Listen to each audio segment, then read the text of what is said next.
on arrive quand même dans des conditions économiques qui sont assez inédites par rapport à Bitcoin, parce que historiquement, on n'a jamais vécu ce qu'on vit maintenant d'un point de vue macro sur Bitcoin, a priori. C'est-à-dire? D'un point de vue taux, déjà, je pense qu'on n'a jamais eu des taux aussi élevés dans la vie de Bitcoin, non?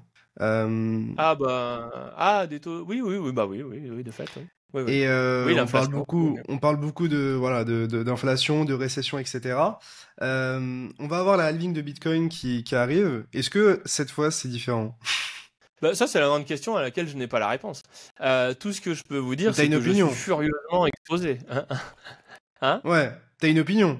J'ai pas la réponse à ça. Mais en vrai, il y a quand même un élément pour moi, la meilleure boussole, c'est pas la peine de faire des chandelles inversées en forme de queue de diable, arc-en-ciel, tout ça. La meilleure boussole pour moi et la plus simple, c'est Plan B. Il s'est pas cassé la tête. Enfin, si, il s'est cassé la tête avec son modèle, avec son modèle Stock to Flow. Mais je veux dire, l'épure de la chose est belle parce qu'elle est simple. C'est que il faut faire la différence entre le stock de Bitcoin en place et la circulating supply, c'est-à-dire le nombre de Bitcoin disponibles sur le marché.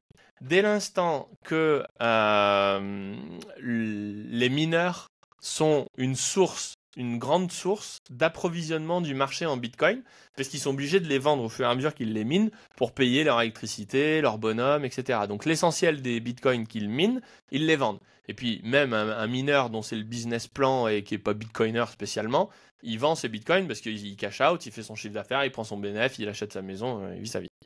Mais du coup, ça veut dire, ce qui est intéressant sur le prix de Bitcoin, c'est le rapport entre la quantité de Bitcoin injectée tous les jours et la supply qui circule, disponible. Parce que comme dans la commune Bitcoin, il y a une grande quantité de hodlers qui se refusent à y toucher ni même à les regarder, ça immobilise toute une partie des Bitcoins.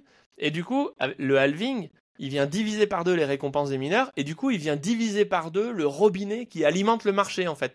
Et le En poids gros, ce qui est du liquide halving, et disponible sur le marché diminue. c'est ça qu'il faut regarder. C'est ça Ok. qu'il faut regarder. Et en fait, c'est le poids du halving sur ça. Donc même si le halving, et c'est là où je me dis peut-être qu'il a tort, mais peut-être bien qu'il a raison, sur Plan B, c'est que même si le halving aujourd'hui, on dit, il devient négligeable avec le temps, parce que les bitcoins, il y en a de moins en moins, ils sont divisés par deux, donc par rapport aux 19 millions, bah, ça fait de moins en moins. En réalité, en fonction de la part de gens qui tiennent des bitcoins et qui les gardent parce que demain ça vaudra plus, eh ben, le halving peut quand même avoir un impact majeur. Hmm. Donc c'est pas impossible. Après, est-ce que ça va se produire? Ça, on sait rien, on va le vivre, hein. Tout ce que je peux vous dire, c'est que Ça moi, va je suis arriver vite. furieusement opposé à Bitcoin. Voilà. Et en vrai, ton exposition parle pour toi au final. C'est plus que Pardon? des mots, c'est des actions quoi. Donc, Ah bah moi, je suis, comme je dis, j'ai pas de Bitcoin, mais j'ai des mines. En fait, dans ma tête, je compte en mégawatts. Je me dis, j'ai combien de mégawatts? Parce qu'en fait, il y a les mégawatts que je contrôle, parce que j'ai le terrain et j'ai le contrat d'électricité avec la centrale. Voilà. Et j'ai les mégawatts en hosting. Voilà. Donc j'ai mes deux expositions, c'est ça. Et en fait, l'exposition CAPEX foncier, enfin tu vois, ferme, eh ben ça c'est un peu la ceinture de sécurité parce que on vend de l'électricité. Donc tu peux la vendre à des miners, mais peu importe le miner et peu importe s'il gagne sa vie. Et puis après, tu as l'exposition en machine. Et là, si Bitcoin se casse la figure, on n'est pas bien quand même. Enfin, je suis pas bien. Je suis pas bien. tes bitcoins, enfin, en tout cas, les bitcoins qui sont produits avec tes mines, etc., tu comptes en faire quoi? Est-ce que t'as une stratégie de sortie? Est-ce que, je sais pas, Ah non, moi je enfin, les claque. Je garde pas de cash, moi. ok. Je n'ai jamais de cash. Et pour moi, Bitcoin, c'est du cash. Et donc, c'est réinvesti. J'achète des boîtes. En fait, je suis en pleine phase de développement. Je suis en pleine adolescence. Et je réinvestis systématiquement dans des projets dans lesquels je crois. Parce que bah, je garde une couche pour pour vivre hein, tous les mois, mais au-delà de ça, je veux dire, j'ai pas d'épargne sérieuse parce que je suis vraiment dans une phase de ma vie, et ça c'est vraiment ma vie, et voilà, où je m'éclate et j'ai envie de faire plein de trucs avec des copains.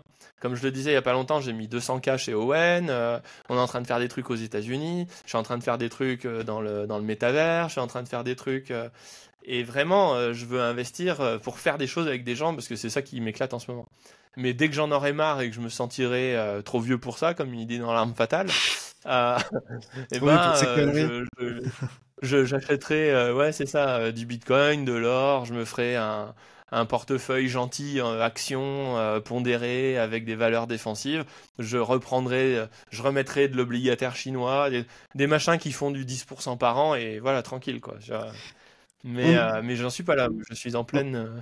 on arrive quasiment à 1h25, je t'ai pris pas mal de temps. Ce que je te propose, c'est de poser une dernière question et ensuite répondre en moins d'une minute à trois quatre questions qu'on avait sur Twitter. Et je pense qu'on aura Ouais. déjà fait une belle session pour que ça reste quand même digeste pour les gens qui nous regardent. Ma dernière question personnellement, c'était, est-ce que pour toi, c'est dangereux d'être maximaliste? Moi, personnellement, ça me fait peur, les gens qui sont maximalistes, parce que à la fois, ça montre énormément de conviction, mais parfois, j'ai l'impression que ça montre aucune nuance et aucune ouverture d'esprit. Et du coup, je voulais avoir... Non, mais... le Ouais. but, c'est de donner de la matière pour répondre. De toute façon, je pense que tu as déjà assez de matière, mais moi, tu vois, les maxis, ça me fait très peur. Alors, je me demande s'il y a des trucs que j'ai pas compris et que c'est pour ça que je suis pas comme eux, ou si Bah, c'est peut-être ouais. l'inverse. En fait, moi, ce que je pars du principe, c'est qu'on est tous différents et qu'il en faut pour tous les goûts. Et dans les temples, il faut des gardiens du temple. Et personnellement, si tu me dis demain tu vas devenir moine copiste, je fais une dépression. Enfin, je veux dire, je peux pas. C'est pas mon truc, quoi. Tu vois. Il y a des métiers, c'est juste pas possible. Où tu me colles expert comptable et dans 2 ans, je suis mort. Hein, je me suis pendu. Mais il y a des gens qui sont très heureux en tant qu'expert comptable, moine copiste, trapéziste dans un cirque ou que sais-je. Et en réalité, Bitcoin doit sa décentralisation à une forme pas de culte, mais de conviction forte. Donc, heureusement qu'ils Et sont là. pour garder un temple, il faut des gardiens du temple. Et en général, les gardiens du temple, c'est pas les gens les plus marrants qu'on connaisse, parce qu'ils ont pas l'esprit très fun. C'est comme les goldbugs. Les gens qui sont fans de l'or, c'est pas forcément les plus Ouais, funky on se fait sur tout un chier, tas hein. d'aspects. J'en ai plein, et c'est des copains et tout, j'aime bien, mais c'est une mentalité. Et en fait, on a besoin de ces gens-là. Après, là où je trouve que ça dévie, c'est quand le moine copiste vient embêter le gars qui va jouer au casino. Parce qu'en fait, ça sort de son champ. Et tu vois, le jour où je joue au casino dans ton monastère, tu pourras me virer. Mais, mais laisse-moi jouer le week-end tranquillement dans mon casino. Et en fait, l'idée, c'est que c'est là où le côté toxique est embêtant, c'est quand ce côté gardien du temple nécessaire et impérieux vient se donner l'autorité de faire la leçon à des gens. À Ah, tout le vous êtes monde. fait ruiner par FTX, c'est de votre faute, bien fait, tac tac tac, comme ça au moins la prochaine fois vous achèterez du Bitcoin. Pour moi, là, ça outrepasse le respect de l'autre déjà, et ça outrepasse la fonction. Voilà.